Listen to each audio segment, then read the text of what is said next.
ಅದಕ್ಕೆ ಒಡೆದು ಬಿಡೋಣ ಕೀಲಿ.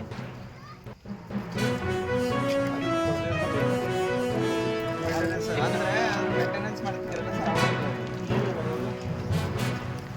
ಎಲ್ಲರವರು ಇಲ್ಲ ನಿಮ್ಮ ಪಂಚಾಯತ್ ಕೊಟ್ಟಾರಂತ ಅವರು. ಇಲ್ಲ ಪಂಚಾಯತ್ ಇಲ್ಲಿ ಕೊಟ್ಟಿಲ್ಲ, ಅವ್ರು ಮಾಡಿದ್ರಿ ಪಂಚಾಯತ್ ಹ್ಯಾಂಡ್ ಓವರ್ ಆಗಿದೆ ಆಲ್ರೆಡಿ 3 ಸುದ್ದಿ ಆಗ್ಯಾವ.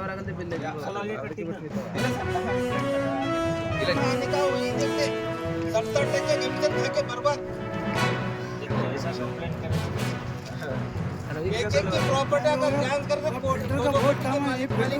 कलेक्शन ये बोर क्या हाथ करे सर ऐसा ये बोर मोटली मोटर तुमच्या पिछे आहे मन की ये बोर मोटली मोटर ತುಟ್ಟಿನೂ ಇಲ್ಲ ನಡಿ. ಅದು ನೀರು ಅಲ್ಲಿ ಹೋಗ್ತಾ ಇದೆ ಅಲ್ರಿ. ಟ್ಯಾಪ್ ಇಲ್ಲ ಎಲ್ಲಿ ಟ್ಯಾಪ್ ಇದೆ? ಸಾಕ ನೀರು ವೇಸ್ಟ್ ಆಗತ್ತೆ ನೋಡತ್ತೀವಿ ಸರ್. ಅದು ಪಬ್ಲಿಕ್ ಏನದ ಈಗ ಬಂದ್ ಕೊಡು ಒಬ್ಬರು ಬಂದು ಚಾಲು ಮಾಡ್ತಾರೆ ನೋಡ್ರಿ ನೀವು. ಅದು ಚಾಲು ಮಾಡಿ ಹೇಳಕ್ ಬರೋದಿಲ್ರಿ. ನಿಮ್ನ ಯಾಕೆ ಡೆಪ್ಯೂಟ್ ಮಾಡ್ಯಾರ?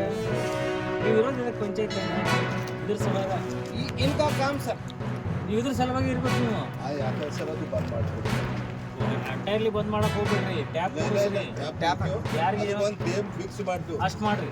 ಅದು ಏನದ ಬೆಳಿಗ್ಗೆ 1 ಗಂಟೆ, ಸಾಯಂಕಾಲ 1 ಗಂಟೆ, ಮಧ್ಯಾಹ್ನ 1 ಗಂಟೆ ಮಾಡ್ರಿ.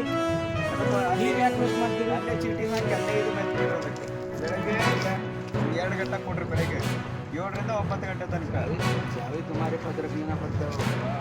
ಅಷ್ಟು ಮಾಡ್ರಿ. ಹಂಗೆ ಮಾಡ್ರಿ. ಈ ಸರ್ಕಾರದಲ್ಲಿ ಉನ್ನತ ಹುದ್ದೆಯಲ್ಲಿರ್ತಕ್ಕಂಥವ್ರು ಸಚಿವರಾಗಿ ಕೆಲಸ ಮಾಡ್ತಾರೆ.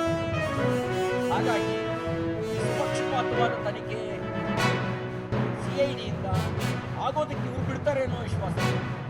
ಯಾಕೆಂದ್ರೆ ನನ್ನ ಮೇಲೆ ದೂರು ಕೊಟ್ಟವರ ದೂರನ್ನ ದಾಖಲಿಸೋದಕ್ಕೆ ಅವಕಾಶ ಇಲ್ಲ. ಯಾಕೆಂದ್ರೆ ಮೊದಲು ಜುಡಿಸ್ಟಿಕ್ಷನ್ ಎಸ್ಟಾಬ್ಲಿಷ್ ಮಾಡಬೇಕು.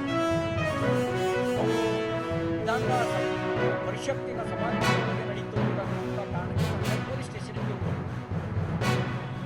ದೂರು ದಾಖಲಿಸೋದಕ್ಕೆ ಮುಂಚೆ ಈ ವಿಧಾನ ಪರಿಷತ್ತಿನ ಸಭಾಂಗಣ ನಮ್ಮ ವ್ಯಾಪ್ತಿಯೊಳಗೆ ಬರುತ್ತಾ ಅಂತ ಜುಡಿಸ್ಟಿಕ್ಷನ್ ಎಸ್ಟಾಬ್ಲಿಷ್ ಮಾಡ್ಕೋಬೇಕಿತ್ತು.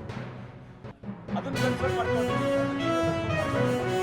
ನೋಟಿಸ್ ಕೊಡಲಿಲ್ಲ, ಬಂಧಿಸಿದ ಮೇಲೆ 450ಕ್ಕೂ ಹೆಚ್ಚು ಕಿಲೋಮೀಟರ್ಗಳ ಕಾಲ ಜಲ್ಲಿ ಕೃಷಿ, ಕಬ್ಬಿಂಗತ್ತೆ, ಕಾಡಿನ ಎಲ್ಲ ಕರ್ಕೊಂಡು ಅವರ ನಡೆ ಸಂಶಯಾಸ್ಪದವಾಗಿತ್ತು. ಅವರ ನಡೆ ದುರುದ್ದೇಶದಿಂದ ಕೂಡಿತ್ತು. ಎಲ್ಲವನ್ನು ನಾವು ಎಕ್ಸ್ಪ್ಲೇನ್ ಮಾಡ್ತೇವೆ. ಹಾಗಾಗಿ ಪ್ರಜಾಸತ್ತಾತ್ಮಕ ಮಾರ್ಗದಲ್ಲಿ ನಂಬಿಕೆ ಇಟ್ಟು, ಸಂವಿಧಾನದ ಮೇಲೆ ನಂಬಿಕೆ ಇಟ್ಟು, ನ್ಯಾಯಾಂಗದ